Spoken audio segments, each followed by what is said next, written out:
Let me guess, you follow fitness influencers for years, their workouts, their challenges, bought their programs. You may even bought coaching services before. You've tried flexible dieting, you try if it fits your macros, you try intermittent fasting, keto, everything underneath the sun, yet nothing has truly stuck and worked for you yet. Well, let me hold your hand and help you transform like I did. I'm giving you my best tips so you can stop with like the small wins and then being set back, but actually be able to build a lifestyle that supports your goals. I have been where you are, and I have always wanted that more athletic but curvy body and fell for everything underneath the sun and had all the roadblocks in my way. But it took me years of struggle, and I'm going to save you those years. And I finally have built the body that I wanted, not just for how I look, but how I actually feel. So let's get you off the struggle bus, because I don't want you to struggle anymore.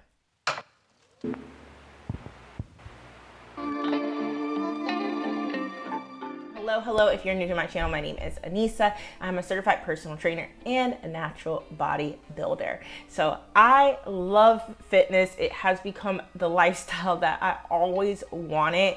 And real talk, like my time at the gym, even if it's a struggle to get there, is usually the best investment I make in my entire day. So I want that for you. Even if it's like, you're like, I don't want to be that extra girl, and I just want a little bit of it, but I want that for you. And we're gonna go ahead and get into these tips.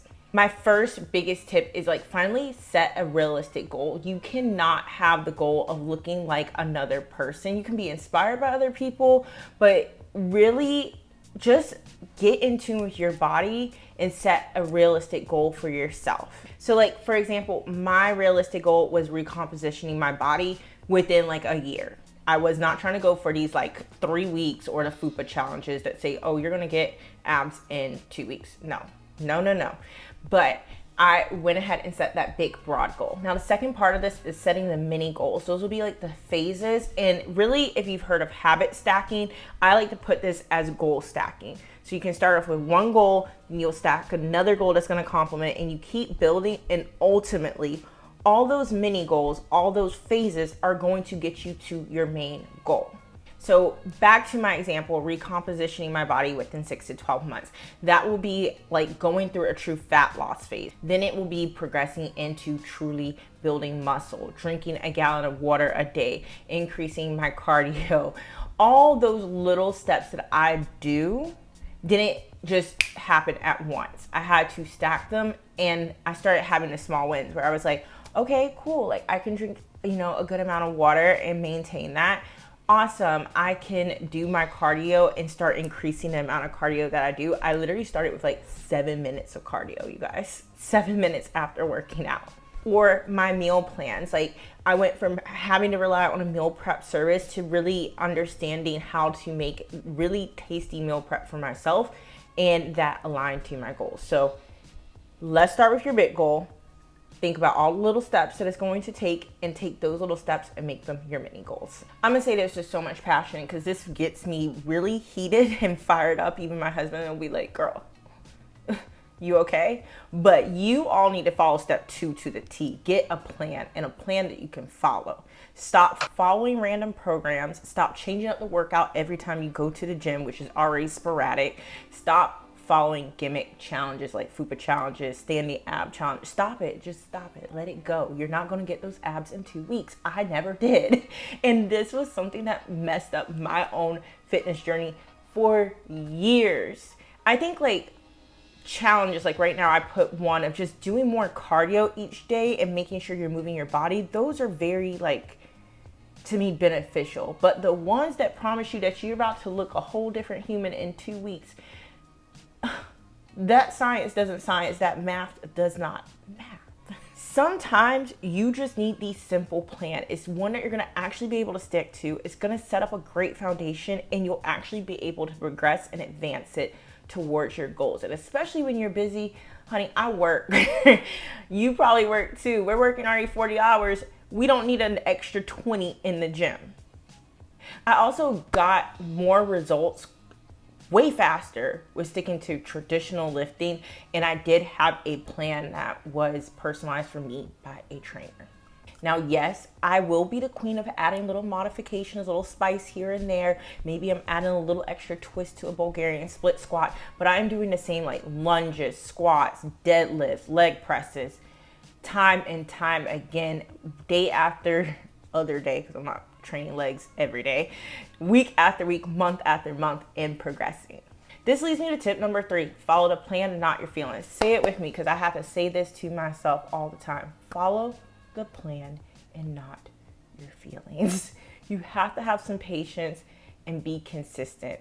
And yes, this is hard, but the point where my body was didn't take overnight to get there. That was years of bad habits, neglecting, not understanding things, all of the mistakes I made, and it can't be fixed overnight. But I promise, if you give yourself some time, you keep working diligently at it, yes, you may have some plateaus or little step backs, but if you continue to follow the plan and not your feelings, you're going to get results. You're going to have to find a why as well. And it can't be the superficial why I want to look better. Like, I had a true why because I saw what happened when a loved one physically lost the ability to do things. Like, when I saw how bad my dad went down, and granted, we're all going to age, we're all going to get older, but that was my why, to really try to make the most of each day while I had the ability to live and move my body and take care of myself. And do be patient with yourself and be gentle with yourself. I'm not saying like coddle your feelings and be like, oh, it's okay if you start again next week, but try to give yourself some compassion and maybe understand why you're feeling that way. If you have like gym anxiety, I made like a whole separate video about gym confidence, of ways that you can overcome that challenge without getting you back 5 steps and you're not able to actually overcome those challenges. And yes, you're gonna get stuck. Like, transparently, last year was like a weird stuck struggle phase for me, but I kept at it. I kept like just chipping away at it, and sometimes that 1% win is a huge win. Just don't discount that. Tip number 4 is where the game really changed for me. Be accountable and get some support. Like, I know having a trainer can be an investment, but even if you got them for a little bit of time to get you up and started and structured with some accountability, you can learn those skills and maintain them on your own. And it's okay if the first trainer doesn't work out. Like, you have to find the right trainer coach for you, where they can meet you where you're at, understand your struggles, help create a plan for you that you're going to actually be able to follow and then grow. This could also mean getting support from other professionals. Maybe you have a plan that you can do on your own, but maybe you're struggling a little bit more with nutrition, so you can invest in either a nutrition coach or a dietitian. Or if you are like me and sometimes you get in your head and you can have some self-sabotaging ways, maybe that's actually something else that is setting you back from your fitness journey, and you may just need to have a therapist. Another support I love, when I am busy, I'm struggling, like usually after a show, I do not want to be in the kitchen. I don't want to cook, nothing. So that's not a reason for me to get off track. I'll just invest in like a meal prep service for a little bit. Or right now, if you're busy like me, baby, Instacart pickup, buy online pickup. All of those little bits of support can actually help you along your journey more than you even know. I talked about this in tip number 3, but I'm going to go back and make this a whole point. Give yourself some grace and find your wins on your journey. I feel like I beat myself up over not matching where someone's journey was 7 years beyond where I was at step 1. Like, everyone has a day 1. Everyone started somewhere. Focus on your journey. Find your wins. If you've been struggling to make it to the gym 1 time a week and you made it twice, well, baby, give yourself a round of applause. Like, you did that. So an attitude of gratitude can help you overcome so many pitfalls. We're all human. We all have a tendency to beat ourselves up. When you're already like struggling to do something, it's not going to help if you're about to be critical Nancy, just like nagging at yourself. No, you have to maybe take a deep breath, shut nagging Nancy off, and say, I'm proud of myself. I followed my plan to the T. for 7 days. I messed up with one meal, and that's okay. I'm gonna get right back on track, which goes back to like following the plan, not your feelings. You see how those work together? I got you. And also think about it. Like, how would you speak to your friend if you're trying to motivate them and stay on their journey? Think of that being a way that you speak to yourself. Now, I'm not telling you to sugarcoat things. Sometimes we need to be healthily, is that a word? Responsibly accountable to ourselves. Let's rock with that.